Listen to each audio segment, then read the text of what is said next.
ಆತ್ಮೀಯ H16 news ಅರ್ಥಾತ್ ಸಿದ್ದರಾಮಯ್ಯ ಸ್ವಾಗತ. ನಾನು ನಿಮ್ಮ ಆಯತು ಮಲ್ಲಪ್ಪ ಜೂತವರ. ಆತ್ಮೀಯರೇ,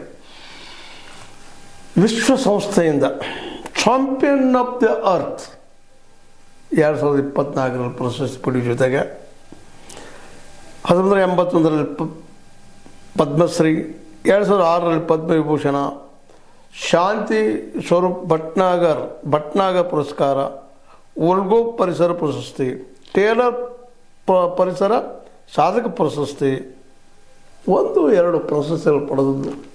ಇದು ಯಾರು ಅಂತೀರಿ ನೀವು? ನಮ್ಮ ಮಾಧವ್ ಧನಂಜಯ್ ಗಾಡ್ಗೀಳ್ ತಮ್ಮ ತುಂಬು ವಯಸ್ಸಿನ 83 ವರ್ಷದಲ್ಲಿ ನಮ್ಮಿಂದ ದೂರ ಆಗಿದ್ದಾರೆ. ಅಗಾಧ ಶಕ್ತಿ. ಪಶ್ಚಿಮ ಘಟ್ಟಗಳಂದ್ರೆ ಸಾಕು, ನಮ್ಮ ಗಾಡ್ಗೀಳ್ ಅವ್ರ ಹೆಸರು ಏಕದಮ್ ಮುಂದೆ ಬರ್ತದೆ. ಜೊತೆ ಕಸ್ತೂರಿ ರಂಗಣ್ಣ ಅವ್ರದ್ದು. ಇವೆರಡು ಜೀವಿಗಳು ನಿಜವಾಗಿ ಈ ಬೆಟ್ಟಗಳ ಸಲುವಾಗಿ ನಿರಂತರವಾಗಿ ಹೋರಾಟ ಮಾಡಿದ್ದನ್ನು ಇತಿಹಾಸದಲ್ಲಿ ನಾವು ಯಾರೂ ಮರೀಲಿಕ್ಕೆ ಸಾಧ್ಯ ಇಲ್ಲ. ಇಂಥ ಒಂದು ದೈತ್ಯ ಹೋರಾಟಗಾರರು ಇಬ್ಬರು ಇವತ್ತಂತೆ ಗಾಡಿಗಳಿಲ್ಲ. ಈ ಹಿಂದೆ ಕಸ್ತೂರಿ ರಂಗನ್ನು ಅವರು ಹೋಗಿದ್ದಾರೆ.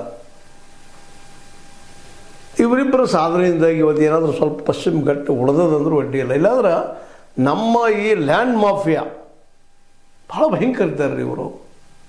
ಅದರಲ್ಲೂ ಇವರು ಏನಪ್ಪ ಕಾರ್ಖಾನೆ ತಯಾರು ಮಾಡಿ large scale industry, small scale industry ಮಾಡಿದವರಲ್ಲ ಇವ್ರು. ಯಾರು ಭೂಮಿ ಹಡ್ಡೋದು, ಖನಿಜ ತೆಗೆದು ಮಾರೋದು, ಗಂಟು ಮಾಡಿಕೊಳ್ಳೋದು, ಈ ರಾಜಕಾರಣಿಗಳಿಗೆ ಇವರ ರಾಜಕೀಯಕ್ಕೆ ದುಡ್ಡು ಕೊಡೋದು, ಪಾರ್ಟಿ ಫಂಡ್ ಕೊಡೋದು, ಪರಿಸರ ಹಾಳು ಮಾಡೋದು. ಸ್ವತಂತ್ರವಾದ ಮೀಡಿಯಾಗೆ ಬೇಕಾಗಿರುವುದು ಸ್ವತಂತ್ರ ಧ್ವನಿ.